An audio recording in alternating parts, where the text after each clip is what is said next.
Assalamu alaikum warahmatullahi wabarakatuh. Ndugu zangu wafuatiliaji wa kipindi chetu hichi, nitaanza na utambulisho. Mimi kwa jina ninaitwa Khalid Hussein Bwenya, ambaye ni mtafiti na mgunduzi wa mimea mbalimbali katika kutibu maradhi. Nina muda wa kutosha tokea nimeanza jambo hili, takriban ni miaka 25. Ni muda mrefu sana, na natarajia kwamba kwa muda mrefu huo, kwa mtu ambaye unafanya bidii na kujitahidi, kuna uwezekano wa kuja na kitu ambacho ikawa ni sababu ya wanadamu kupata nafuu. Na ndivyo ilivyo kwa upande wangu, kwamba sasa hivi ninakuja na kitu ambacho dunia au walimwengu watatushukuru. Kutokana na muda ambao nimeutumia wa utafiti katika nchi mbalimbali. Ya kwanza ni nchi yangu Tanzania, kisha Afrika ya Kusini katika mji wa Cape Town, kisha Botswana katika mji wa Gaborone, kisha Malawi katika mji wa Lilongwe, kisha Kongo ambao zamani ilikuwa inaitwa Zaire katika mji wa Lubumbashi, kisha Rwanda mji wa Kigali, kisha Dubai mji mkuu, Oman mji wa Maskati. Takriban nchi kama 13 hivi tumezunguka katika masuala ya tafiti, na mpaka sasa hivi nina kila sababu ya kuzungumza, kuielezea jamii ya wanadamu duniani nini nilichogundua chenye thamani sana. Na jambo hili tutaendelea vipindi mbalimbali ili kuijuza jamii kitu hichi ambacho ninachokizungumza kimekukuaje, kwa sababu ni jambo ambalo litashtua wanadamu walio wengi, lakini uhalisia ndio huo.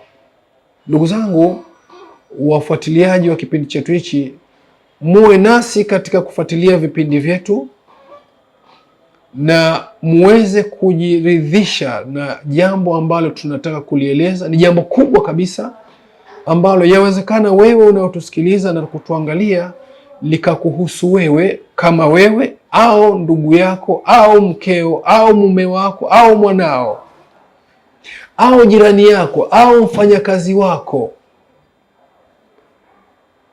Kutokana na ukubwa wa jambo hili, na inawezekana umeshachukua gharama kubwa kabisa katika kufuatilia tatizo ambalo linakugusa, lakini bado hujapata jawabu. Ndugu zangu, sisi tumegundua ufumbuzi wa tatizo la saratani. Tunaposema saratani, tutakuja kuizungumza huko baadaye kwamba saratani ni nini. Mwili wa mwanadamu umetengenezwa kwa mjumuiko wa sel. Sel ndiyo chanzo cha mwanadamu. Imeonekana kwamba mwili wa mwanadamu mzima, seli zake ziliojenga mwili mzima ni takriban sel trillion 30,000 mpaka 37 trillion ndio zimejenga mwili wa mwanadamu.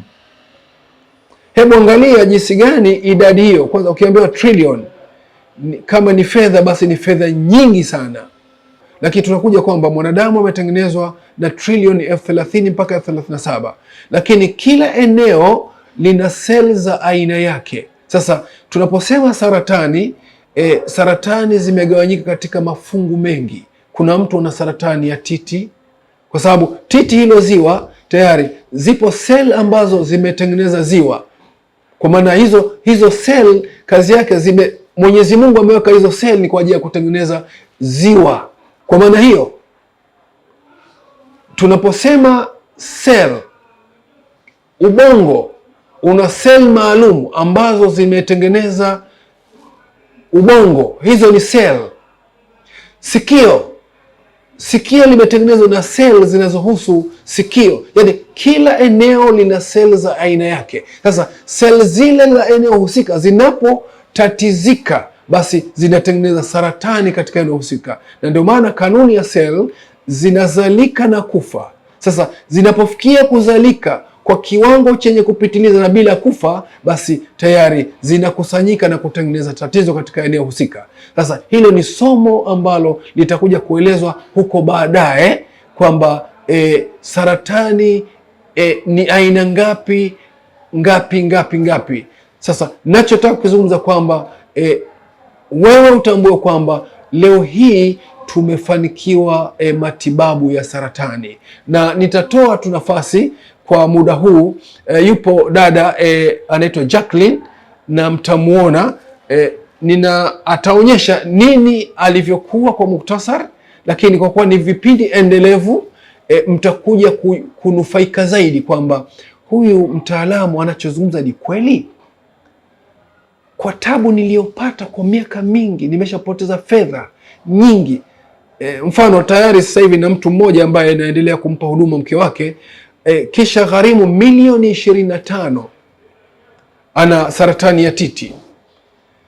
Mpaka leo bado hali yake haijawa nzuri, lakini tokea tumeanza kumpa huduma yetu ana karibia wiki 2, lakini anaona mabadiliko makubwa. Sasa leo dada Jacqueline ambaye ni mmoja wa wahanga walikuwa ni wagonjwa wa saratani ya titi, atakuja kuzungumza na ulimwengu kwamba ilikuwaje na mpaka leo ikoje, ni baada ya kukutana na nini. Leo ninaye mmoja wa wagonjwa wangu ambaye amepata tabu kwa muda wa kutosha na maradhi haya ya saratani.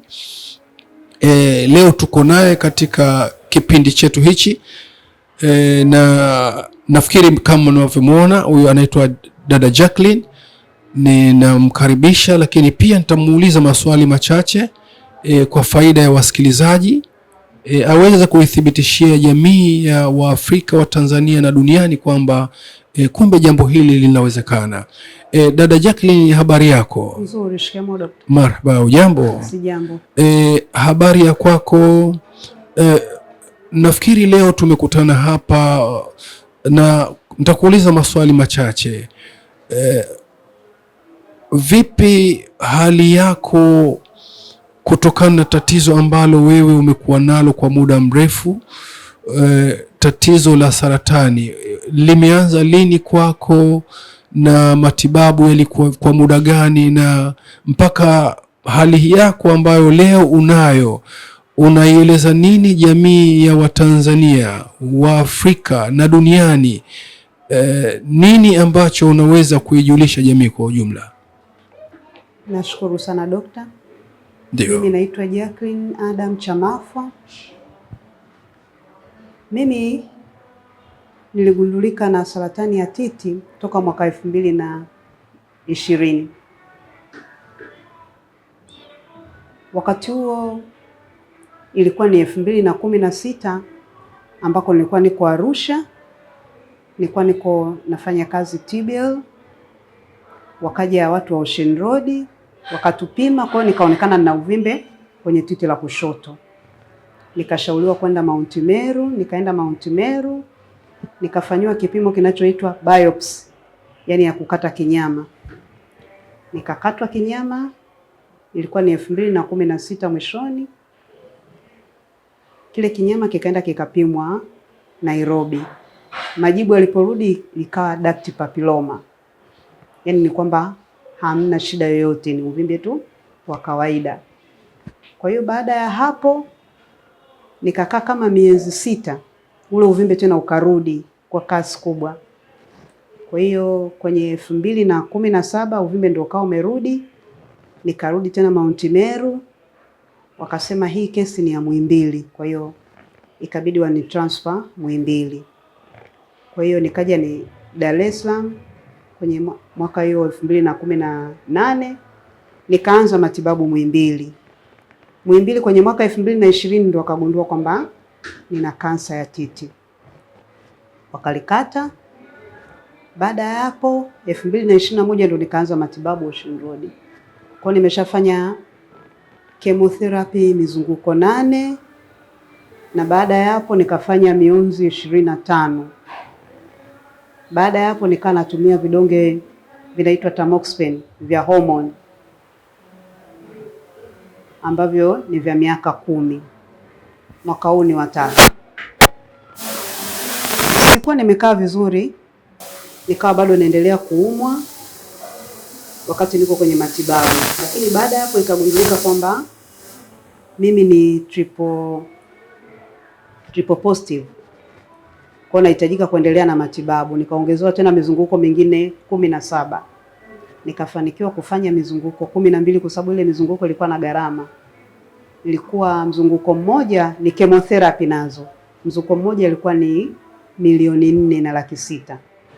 Lakini nikabahatika, ikabidi tuandike barua kwa mkurugenzi wa Ocean Road. Tukafanikiwa, nikapunguziwa, nikafanywa 2,206,000. Lakini bado nikaomba punguzo. Wakasema wao ustawi wa jamii kwamba watalipa 1,106,000, mimi nilipe 1,000,000. Mimi na kakaangu, sababu toka kipindi hicho wakati mimi nimeugua niliachishwa kazi. Kwa hiyo na kakaangu na naye ni support pamoja na mke wake. Kwa akani support, nikafanikiwa kufanya mizunguko 12. Kwa ukichanganya na ile mizunguko mingine 8 na maana nimeshafanya mizunguko 20 na mionzi 25. Ile mizunguko 12 nilofanya nilianza hiyo 2022 nikaja kuimaliza kustop 2024 kwa maana kwamba ilikuwa ni gharama. Maana ni kila baada ya wiki 3 unatakiwa ufanye mzunguko mmoja. Sasa kutokana na kwamba gharama yenyewe ni 1,000,000, kwa ilikuwa inaiwa ngumu kwa sababu kina kipato chenye kidogo. Kwa hiyo nikafanikiwa kufanya hiyo mizunguko 12. Kwenye mwaka 2025 nina shangazi yangu, mume wake alikuwa ni mjomba wangu marehemu, anakaa Kijichi. Ndio akanieleza kuhusu habari za Dr. Khalid. Nikaja nikamuona mwaka jana kwenye mwezi wa 3, akanipatia dawa. Nikatumia ndani ya mwezi mmoja. Nikarudi tena Ocean Road mwezi wa 5. Nikaenda nikafanya kipimo. Nikagundulika kwamba sina kansa. Na kipindi hicho nyuma kidogo nilikuwa napangiwa miezi mitatu, lakini baada ya hapo, baada ya kufanya kile kipimo na majibu yamekuja kwamba sina kansa, naendelea vizuri, nimepangiwa miezi 6. Kwa hiyo kwenye mwezi wa 11 mwaka jana nikarudi tena hospitali Ocean Road, nikapima tena, nikaambiwa tena niko vizuri, nikapangiwa tena miezi 6. Nimerudi tena mwezi wa 5 mwaka huu, nikafanya tena hicho kipimo, nikaambiwa niko vizuri. Kwa sasa hivi nimeambiwa tena mpaka mwezi wa 11 narudi tena kliniki. Kwa ujumla naendelea vizuri. Labda unaweza kutuonyesha labda uthibitisho kutoka hospitali kwamba umepimwa na umekuta kwamba huna tatizo? Ndio. Basi vizuri, naona watu wanataka waone uthibitisho wa, nafikiri ndio hii ili waone kwamba kweli umepimwa Ocean Road na umekuta kwamba wewe huna tatizo la saratani. Ndugu zangu waangaliaji na wafuatiliaji, huyo ndio dada Jacqueline ambaye ameeleza kama mlivyosikiliza historia yake. Baada ya kukutana nasi kwa muda mfupi sana ametumia dawa yetu, virutubisho vyetu, akakuta wastani wa mwezi mmoja kama siku 40 kwenda kupimwa anakuta amepona, na hii ndiyo ripoti yake. Na ukiwa na wasiwasi unaweza ukatutafuta ili uonane naye uzungumze naye, umuulize maswali ya kutosha kabisa ili uridhike. Yawezekana wewe una mgonjwa, au wewe mwenyewe ni mgonjwa, au mwanao ni mgonjwa, au mke wako mgonjwa, au mume wako mgonjwa, unahitaji msaada. Ni kwamba Tanzania sasa tunatibu saratani, na huyo ni mmoja ambaye dada Jacqueline ambaye kaonyesha ripoti yake. Hii hapa ni ya dada Jacqueline, lakini pia kuna ripoti, nafikiri kipindi kijacho tutakuja nao, ni huyu anaitwa Hussein. Pia huyu alikuwa na saratani ya utumbo, alifanyia operation. Hii ni ripoti yake ya Ocean Road kwamba kapimwa, katumia dawa yetu ndani ya miezi mitatu akakutwa hana saratani. Naye kipindi kijacho atafika hapa kuongea na wanajamii wa Tanzania, Afrika na duniani. Lakini pia tuna huyu anaitwa Saidi. Huyu pia ni miongoni mwa wagonjwa wetu ambao kapona saratani. Huyu alikwenda India kwenye hospitali moja inaitwa Iqra, kakaa India miezi mitatu. Matibabu yake yamegharimu milioni 50, yani dola 20,000 ambayo ndiyo matibabu yake. Lakini karudi Tanzania bado hajapona, akaelekezwa kwetu, katumia dawa yetu ndani ya miezi mitatu kapona. Alipoenda India kuja kupimwa akakutwa hana saratani. Wahindi walishangaa, ilibidi waweke jopo la madaktari bingwa kujadili jambo hili, na walimfanya kama mtalii India. Na huyu wote hawa watafika katika media zetu hizi kuongea na walimwengu kwamba jamani, Tanzania tayari kuna ufumbuzi wa saratani. Lakini pia tutawapeleka kwa wagonjwa ambao mpaka leo wanaoendelea matibabu yetu, na miongoni ni dada mmoja anaitwa Aisha na Kabuza hapa Dar es Salaam, ametembelewa na dada Jacqueline. Ni maajabu. Huyo amefanywa matibabu huko, kafanywa kemo, ndani ya wiki moja hajatoka ndani. Hali yake ilikuwa ni mbaya, lakini baada ya dada Jacqueline kumpelekea dawa, kwa sababu alikuwa hawezi kutembea, amempelekea dawa ndani ya masaa 24 tayari anatoka nje na kukaa na kufanya kazi. Ni maajabu makubwa. Mwenyezi Mungu anaweza kila kitu. Yeye ndio ameumba kila kitu na yeye anaweza kila kitu. Ndugu zangu wafuatiliaji wa channel zetu hizi, ni kwamba endelea kuwa nasi kipindi kijacho. Tunaendelea na saratani. Saratani inatibika. Tunataka tuionyeshe dunia kwamba saratani inatibika, na tayari dada Jacqueline amethibitisha kabisa.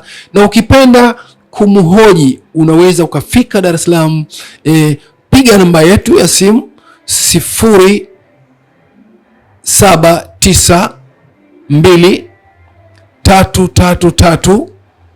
0792333077. Hiyo ni WhatsApp pia inapatikana 0792333077.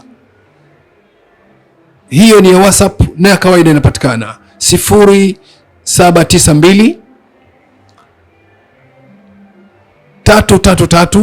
0792333077 au 0614316000.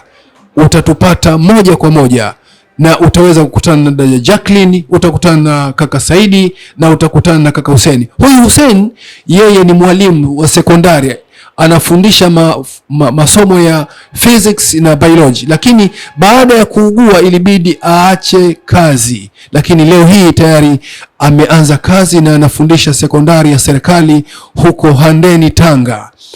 Hayo ni jambo kubwa la kumshukuru Mwenyezi Mungu, na tunasema hivi, tunakushukuruni kwa kuendelea kuwa nasi katika kipindi chetu hichi, na muendelee kuwa nasi katika vipindi vijazo.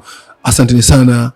Assalamu alaikum wa rahmatullahi wa barakatuh. Labda dada Jacqueline, unawaambia vipi waangaliaji na wasikilizaji wa kipindi hichi? Ninaambia kwamba saratani inatibika ukiiwahi. Kwa hiyo wasipate hofu, waje kwa Dr. Khalid, watapona. Nashukuru sana. Na una uhakika kabisa kwamba wewe uko vizuri kabisa? Mimi niko vizuri kabisa. Nafikiri tutafanya kitu kimoja, siku moja tukuletee kazi ufanye, twende shamba uanze kulima, ufanye kazi ili watu waone kwamba kweli huyu mgonjwa vipi. Maana watu hawaamini kwamba mtu anaweza kupona saratani akafanya kazi, ndivyo Sasa tutakupa, kuna kazi ambayo utazifanya ili kuithibitisha jamii kwamba wewe uko vizuri. Sawa sawa Nashukuru daktari. Asante sana, asante sana. Vipindi hivi itakuwa ni endelevu, kwa sababu tatizo hili la saratani ni tatizo kubwa sana, na sisi tunalichukulia ukubwa kama lilivyo. Kwa msaada wake Mwenyezi Mungu kutuwezesha kugundua kitu ambacho kinachokuja kuimarisha afya ya wagonjwa hawa ambao wamekwisha kata tamaa. Jambo la kwanza, hatuna budi kumshukuru Mwenyezi Mungu sana na kuzidi kumwomba Mwenyezi Mungu huduma hii iwe endelevu, iweze kuwasaidia wanadamu wengi zaidi ndani ya Tanzania yetu, Afrika yetu na duniani kwa ujumla. Hii ndio tamaa yetu na matarajio yetu.